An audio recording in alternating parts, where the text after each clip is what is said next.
敢讲注定咱到这为止，无声无息你做你离开，你亲像一阵风，飞来飞去，对你来讲，阮是啥物？我很冷吗？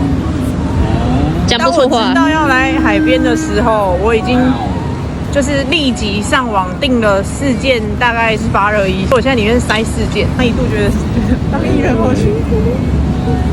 当然，就是导演会希望画面好看，大家可以看到很漂亮的 MV 呈现，所以就是要为了艺术牺牲。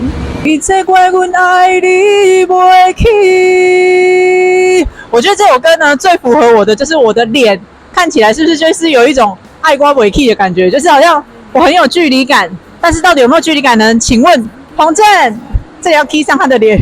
这首歌我觉得是一首也是大家去 KTV 可以传唱的情歌。之前的专辑也有唱一些比较那种朗朗上口型的歌，我相信这首歌你们听个大概3次，好不好？3次你们就会唱了。然后这首歌它其实在叙述就是对一段感情付出之后，然后可能有点被伤害啊，是你不够资格，是你爱不起我那种感觉。希望大家可以多多帮我传唱歌曲，然后也希望我的第11张作品出来，大家都会很喜欢。